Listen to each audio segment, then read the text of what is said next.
Servicing your own car can save you a fair bit of money, and I'm going to show you how easy it is to do it yourself. First up, how to change the engine oil and oil filter, then how to change the air intake and cabin filters, and finally, how to change the often forgotten about fuel filter.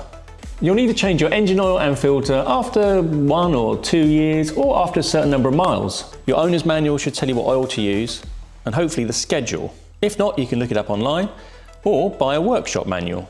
Today I'm working on my trusty BMW E61 diesel. This car has a 2-year oil change interval or 15,000 miles, whichever one comes first. I personally like to change the oil every year because, it's cheap and easy to do, and it just gives you a bit of peace of mind, and it will ultimately help reduce engine wear. First, you'll have to jack up your car. If you're unsure, I have a whole video on this, link in the description box.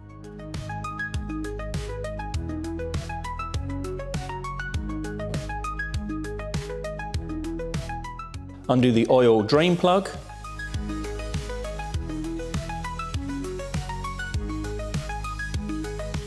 Replace the copper O-ring on the sump plug.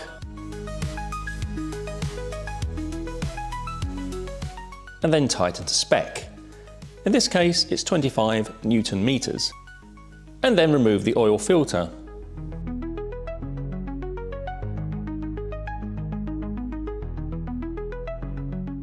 Now we can swap over the filters.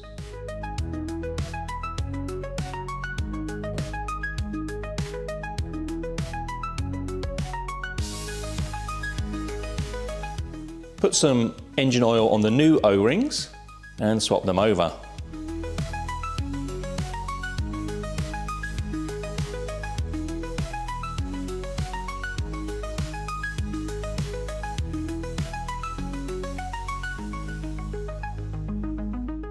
The filter can now screw back onto the car. Hand tight is usually fine, but if there is a torque spec given, then obviously tighten to that. Then fill the car back up with oil. My tip is to check the oil level before you put the last litre of oil in. Then add in quarter-litre increments, checking the dipstick after each one. You really don't want to overfill your engine with oil. Once done, start the engine and check for any leaks. Finally, switch off the engine, wait for a few minutes, then check the oil level again. Top up if needed. All the parts I'm using today are from Comline. We've got the cabin filter, air filter, fuel filter, oil filter. They're all of OE, original manufacturer quality, and they're really good value. They're also really well made, so they actually fit first time. If you just have a look at the oil filter, for instance, that they've sent, here's what's inside the box. They've not only included a new O-ring for the actual housing, they've also included a new copper ring for the sump plug, which not everyone supplies, so it's a nice little touch. You can get Comline products through motor factors and through international distributors, and I'll put links in the description box to their website and social media platforms.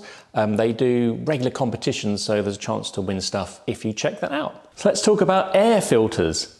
The engine air filter stops dirt and debris from the air getting inside your engine and causing problems, and the cabin filter stops dirt and debris from the air getting inside the car and you breathing it in and causing problems.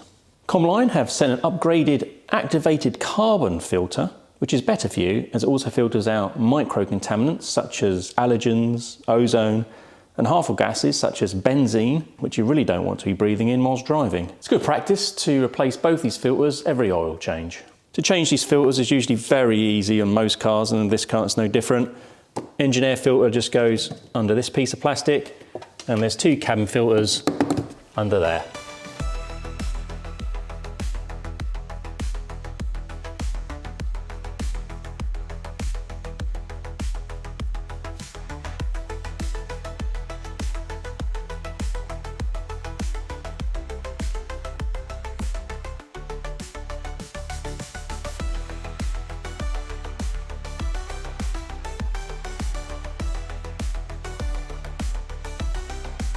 The engine air filter I've taken off is on the left, and it looks absolutely disgusting, doesn't it?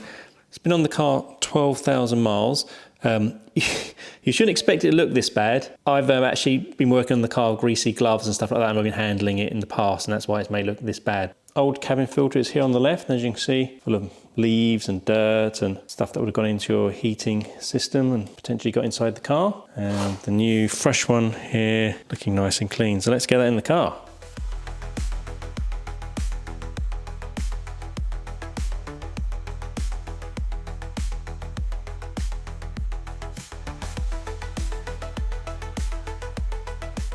Now it's just a matter of putting everything back together again. You now find me under the car because it's time to replace the fuel filter. Its job is to protect the engine from harmful particles and contaminants in the fuel, such as dirt and rust. For my car, it's recommended to replace it every 2 years or 15,000 miles. With this small section of under tray removed, it's very easy to replace the fuel filter. You've just got to undo the clips here, and then remove the filter from the bracket here.